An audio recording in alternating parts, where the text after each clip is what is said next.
that again, apart from this Hitex, we are collaborating our hands with many people. Today, Ankita ji is here as a president, AIWCCA. I don't know full abbreviation. She will give you. I request Soni, Ankita Soni ji, please come over here. And she's the president, and vice president Vinita ji, and as well as executive committee Raj. Yeah.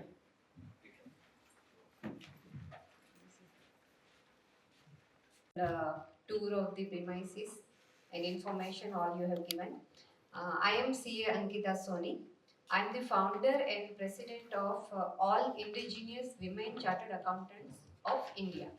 This is the first association which is only for women chartered accountants across the nation. And we are happy to say that it is from Hyderabad. So we are registered in Hyderabad, and all the members across the country are joining us. So we have members from Amritsar, we have members from Chennai, Bangalore, Hyderabad, Gujarat, Rajasthan, and we are trying to touch even the northeast states very soon. And we have with us Vinita Nuti. She is a vice president of our association. And we have Hanita Raj with us. She is executive committee member of the association. So three of us are from Hyderabad. Our secretary is from Ahmedabad, and treasurer is from Rajasthan. And we have two more executive committee members. One is from USA and one is from Goa. So because of that, they are not present here. And we have with us Shilpi Jain. She is our first lifetime member of the association and leading the Indirect Tax Committee of our association. So under her, we have many other chartered accountants who are in different states, experts in IDT, but in different states. And we have with us CA Sita, then Anusha, Sita, Anusha, and Pranjali. So these three beautiful chartered accountants, they are members of our association, and they were willing to meet all of you, and so they registered for the event and they are here today. Thank you for coming. Thank you so much. Yeah, so this is what I wanted to inform all of you. And can we just talk about our MOU? Yeah. Okay. So we are very happy to announce that we are entering into MOU. Our association is entering into MOU with Hyderabad Construction Fraternity as well as national, right? Yeah, national Construction Fraternity. So yeah, we have MOU with us and we are signing it today. Thank you. And for Gopal Reddy sir, I would like to say a few words. A very dynamic person. We have met till now. We have met. This is the third time we are meeting in person. That's it. But we have a very good connection. So we connect on the. I think the ways that what we share is the social service. So we both feel for our fraternity, and that is the reason I think we got connected in the first meeting itself. So thank you, sir, for being so nice and so dynamic. Thank you for your words.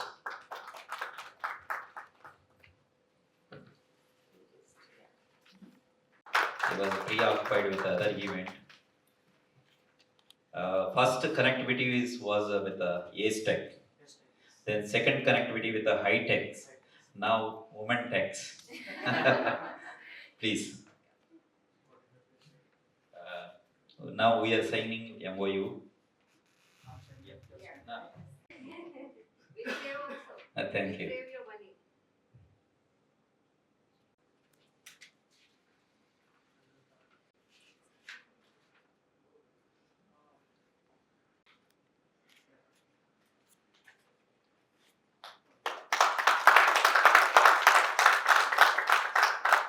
Please welcome. She is a panelist for the today, GST specialist.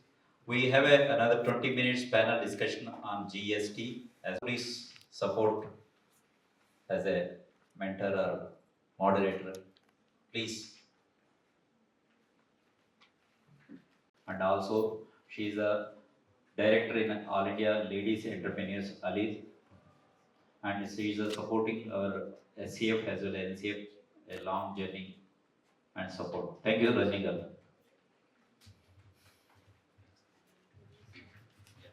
CA Shilpi Jain with us. She is into practice for more than 11 years and she is practicing only in GST. So she is expert, GST expert. She is partner in Hiregange and Associate, which is a famous CA firm practicing in indirect taxes only. So whenever we have any doubts in GST, our first call is to Shilpi. So yes, Shilpi, thank you for being there always. So I will hand over the mic to Shilpi now. Yeah. So I prefer to stand. Yeah, please. So wherever I go, I tell them first when I have qualified CA. I qualified in 2008. This is just to tell that I am not as young as I look. Okay, they don't take me seriously. So that is why I tell this. So I am not going to get too much deep into GST. Just certain aspects I will tell you and then I can take any questions that you have. What is GST? Any other answer? Sorry? Yet another tax. Gabbar Singh tax. God save us tax.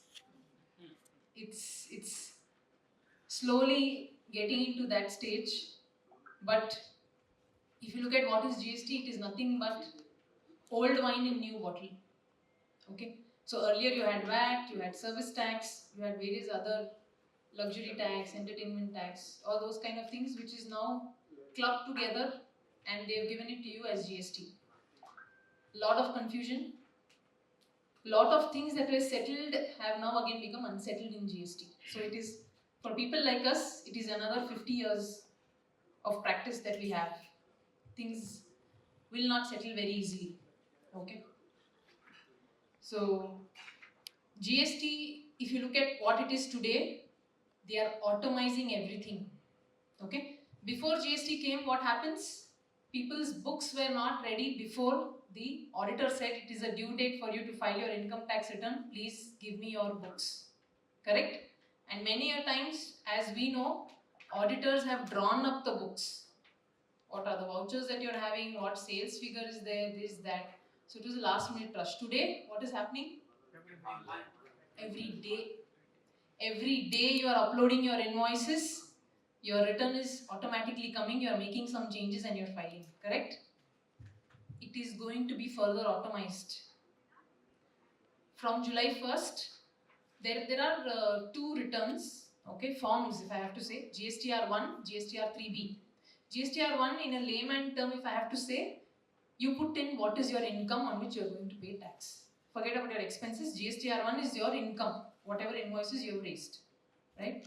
So from 1st July this year, they are saying your GSTR1, you cannot change anything in that. Okay, they say what happens today when I sell something, I issue an e-invoice. E-invoice automatically gets reflected in my GSTR1. Sorry, not GSTR1, GSTR3B cannot be edited. That's the form in which I pay the tax. Okay, so as soon as I raise the invoice, it comes into my GSTR1. From there I can make changes. Okay, my invoice was supposed to be for 10 lakhs, but for some reason it is entered as 15 lakhs, I will change it. Or rate of tax I've put it wrong, I will change it.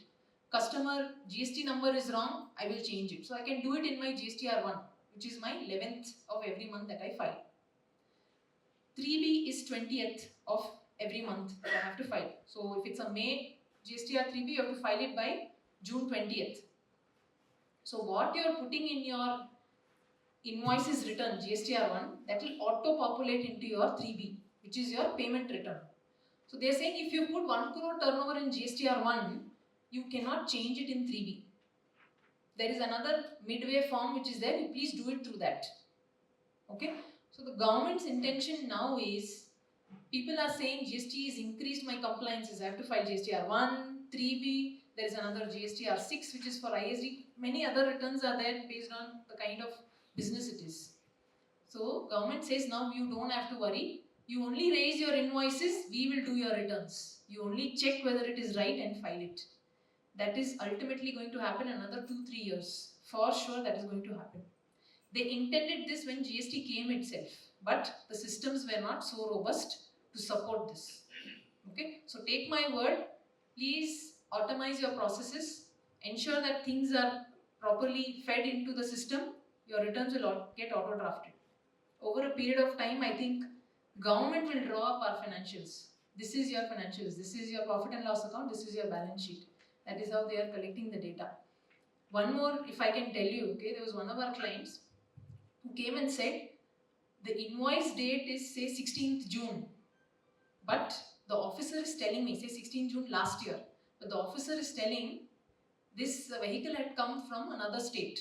So the officer is telling 16th June, that vehicle as per toll data is not in Telangana. It is in Delhi. How did you get an invoice or invert date of 16th June? So that is the level of data that is getting integrated. Okay, so this is what GST is planning. It is ensuring that people have their data properly as they are doing business. It is ensuring that government is getting data to ensure that they are not getting duped. Earlier law, what happened? She gave me an invoice with GST, service tax. She never paid the tax. But when I sold to someone else, I used this tax. What she has given me an invoice, I used this tax to pay that tax. So the government was giving credit to someone of a tax that they never received. They were giving refund of amounts that they never received. So GST is that where they are trying to curb all of these. That is why you see a lot of people have got notices. Your supplier has not filed, he has not paid tax, you please reverse the credit.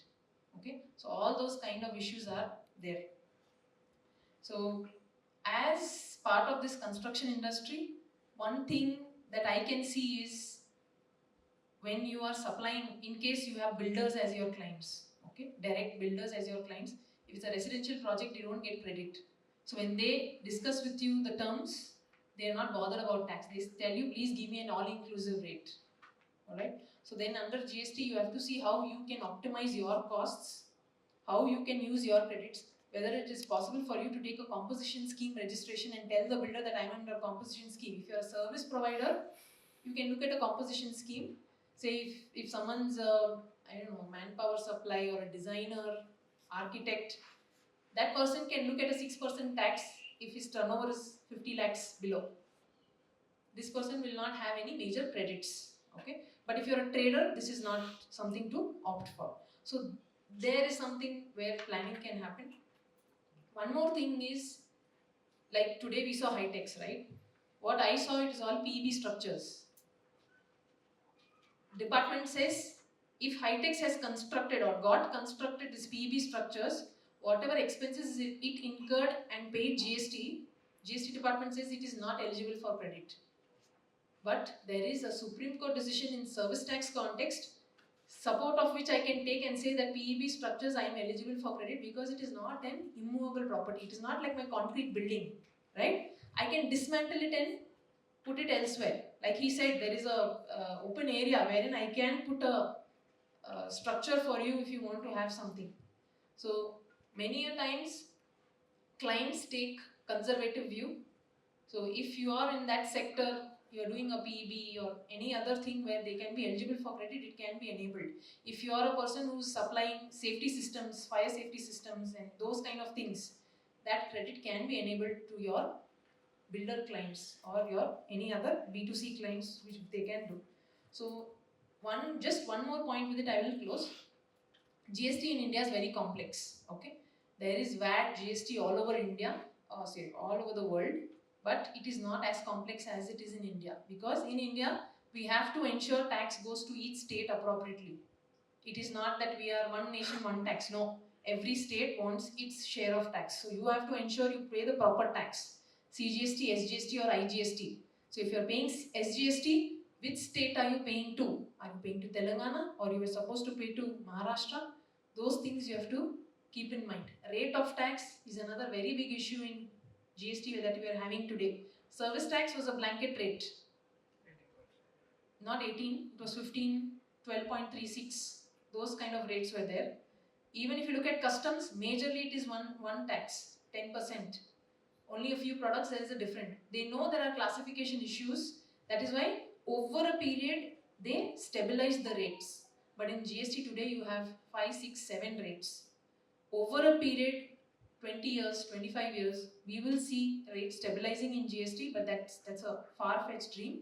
But today you have classification issues also. So people doing government contracts will know.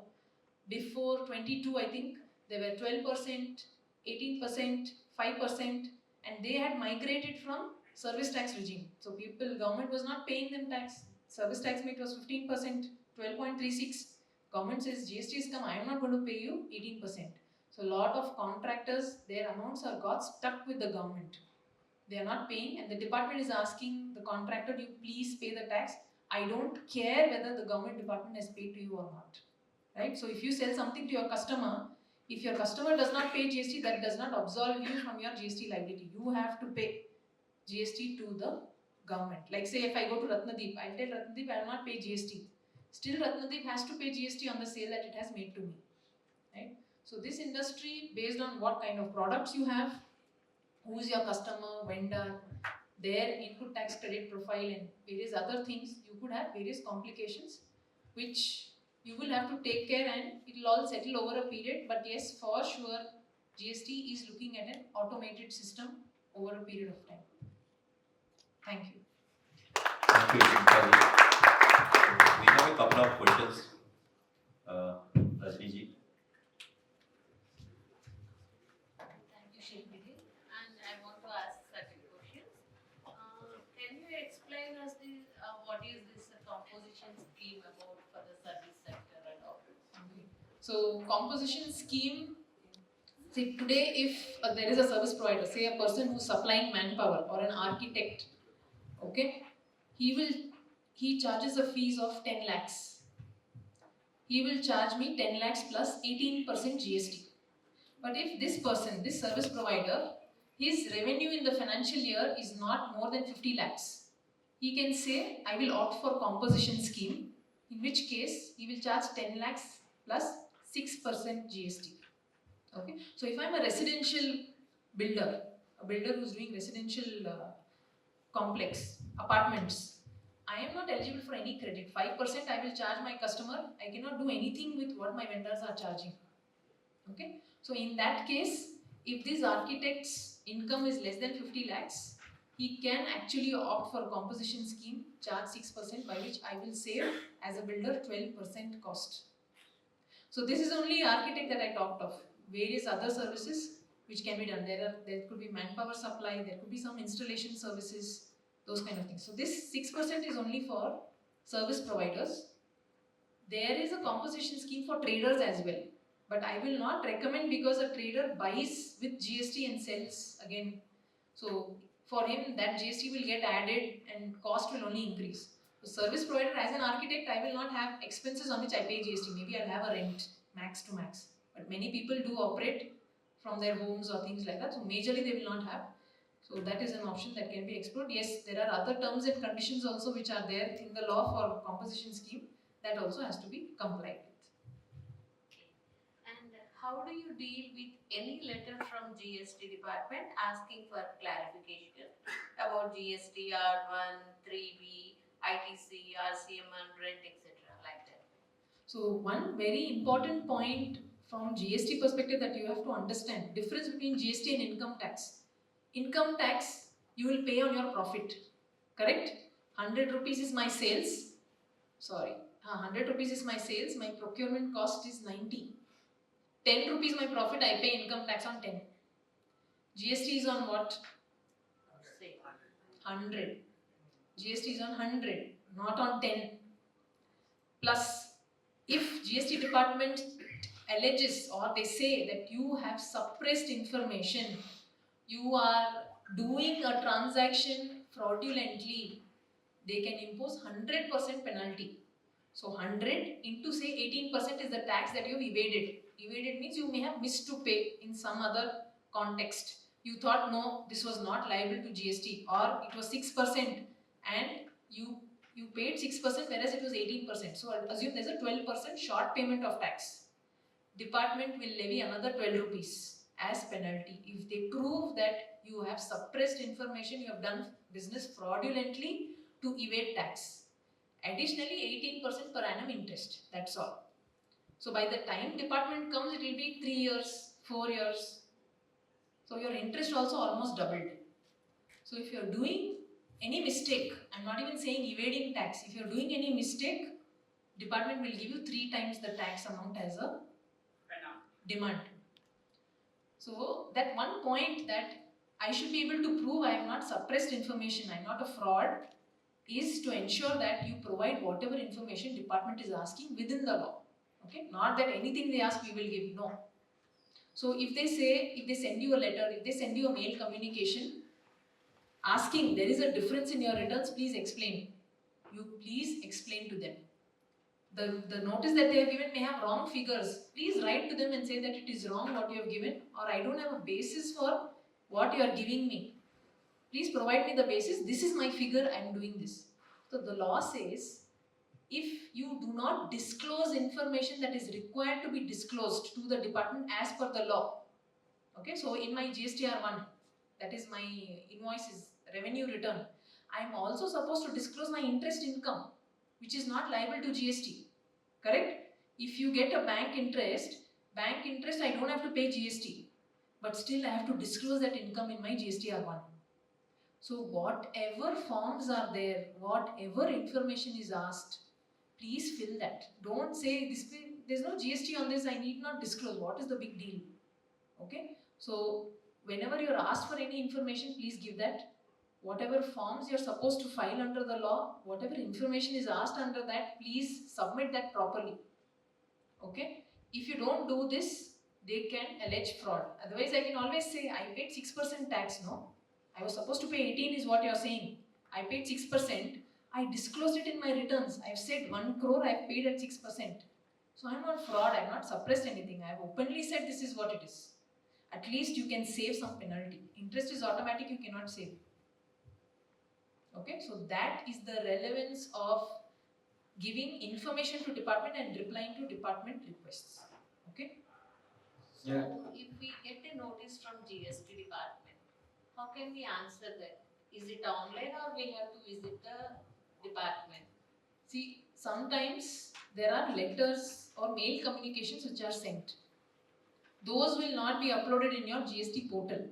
Okay, so your department officer also will not know that this letter has come to you. It will all be auto generated letters. What happens? The AI identifies you file returns, 2 fields are not matching, which you are supposed to match. So automatically that notice will come to you that please there is a difference. You explain what it is. If you go and ask department officer, he will also not know that this kind of a letter has come to you. So if it's come over mail, the letter itself has come to you over mail, prepare a reply, submit, give it on mail, plus go to the department office, get an acknowledgement that I am submitting this letter. Okay, both ways is always better. One more way is you could get show cause notices, orders that will come into your GST portal. In your mail, you will only get intimation that an order is issued or a notice is issued. Please check your portal. So that will require you to log into your GST portal and upload your reply. Okay. And how to deal with the professional tax notice for GST registered dealers? So Ankita will brief on that first Yeah. and then she will reply. Yeah, before concluding this GST, I have a common question. For example, the new entry people are service providers. Is it everybody need to register for the GST? There is a turnover limit of 20 lakhs per annum. Okay. Okay, and 20 lakhs is not per product. So if you are dealing in 5 products or you are providing 5 types of services, Okay. it is not service wise or product wise. PAN basis. PAN basis. But they need to be registered before, I mean, after crossing turnover or before? After crossing 20 lakhs is compulsory under the law. Okay. Voluntarily, if you want to register, they will allow you to register and pay tax. But the moment you are registered, say you are 15 lakhs turnover today, You register today saying that I will pay once I cross 20 lakhs does not work. The moment you're registered, you have to start paying. Okay, one more thing, when you're counting this turnover limit, you also have to add your interest income. You think that is not liable to GST, right? I get bank interest. I have operational turnover of 17 lakhs. 4 lakhs I have bank interest. 17 lakhs is not more than 20. That does not work. PAN basis, all turnovers you have to, all incomes you'll have to look at. Thank you. Any questions from members? Quick questions, not big questions. Madam, thank you very much enlightening. See, after my retirement, one rental basis building I purchased and I am getting GST. See, in the meanwhile time, in 2021, I purchased and given another one rental property. So in that GST, without knowing my concern that builder deducted. So I applied for this GST input tax. So I taken only what that out of 1 crore, some 50 lakhs is building and 50 lakhs is interiors. So I took only for this 50 lakhs interiors input tax. So once I got the demand from GST department, from state, not from central. So I replied. So he dropped. After 3 years, again, unfortunately, my file, that area comes changed with another circle. So that GST Assistant Commissioner again raised and sent me the demand. So I went there. Are Baba, I already got this order also, is file is closed. No, you have to pay 20 lakhs. Again, he gave me the demand.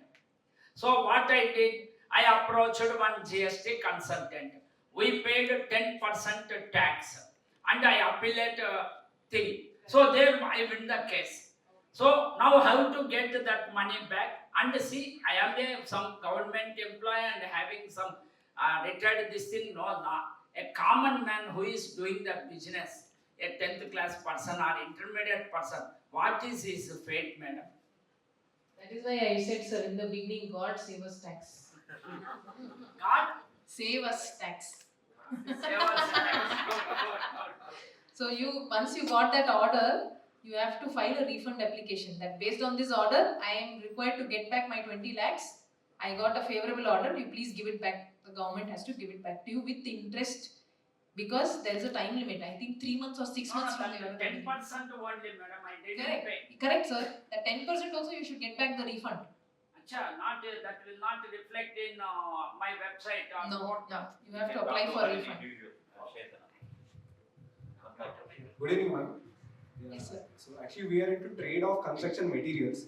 So basically, our clients like they will be, they might be from another state. So but they are doing their projects here.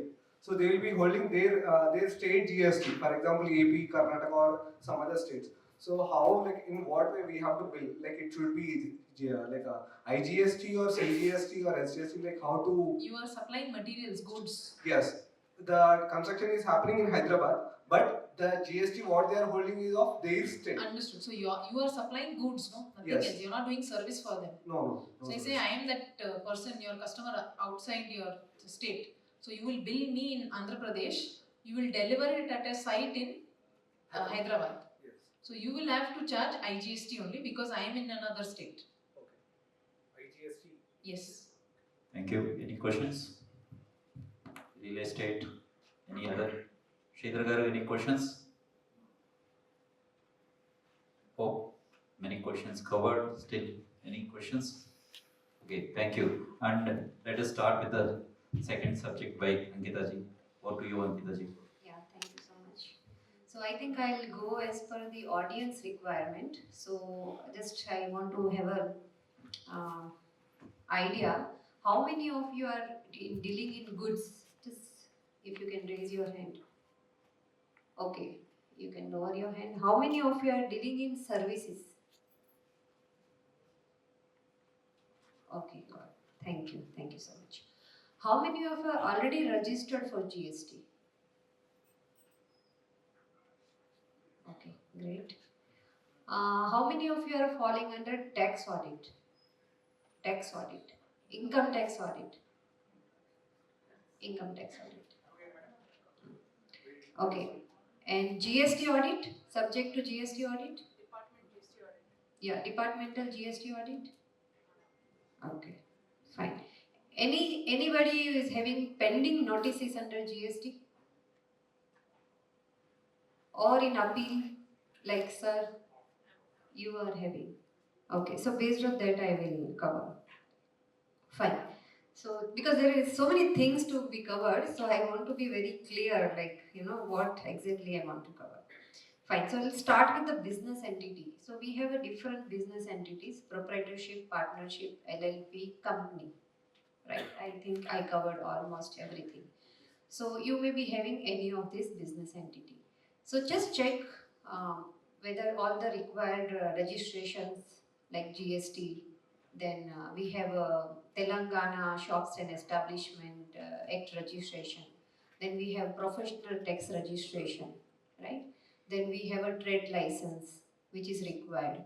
Then you have something called CLRA, like contract labor registration. Then PF ESI. If you have more than 10 employees, then you need to register for ESI. If you have more than 20 employees, then you have to register for PF. So all this I just wanted to cover. That you have to make sure that whatever is the registration requirement, if you are a businessman, you must be aware first what is applicable to you as per your state and whether you are registered or not. First thing. Second thing, if you are registered, whether you are complied. If you are registered under professional tax, then you have to pay your annual professional tax as well as your monthly professional tax, and you have to file your return also. How many of you are aware there is such requirement in Telangana? Professional tax requirement. And how many of you are filing it already? Filing and paying it. If you are GST registered person and you have not registered for professional tax, you may get notice in 1-2 days. Because revenue, this government has started collecting revenue. Okay, and as a part of the revenue collection, all the GST registered dealers are getting professional tax notices, and they are sending from 17-18.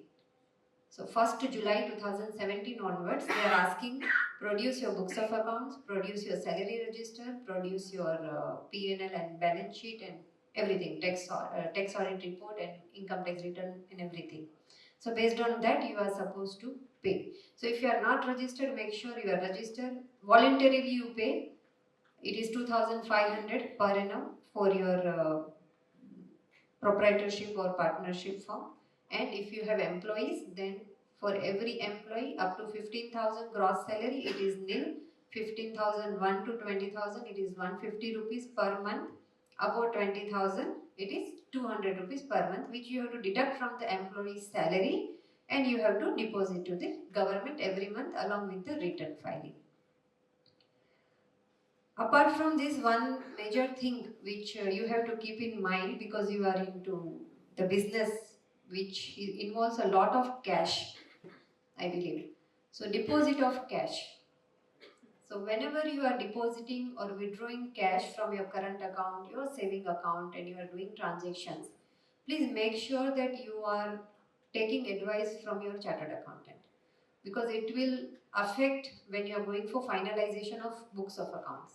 And based on the cash transactions, you get notices from income tax department. It is very easy for them to catch how much you are depositing, how much you are withdrawing, and based on that, very good chance that you may get notices to explain the source of the cash you have deposited.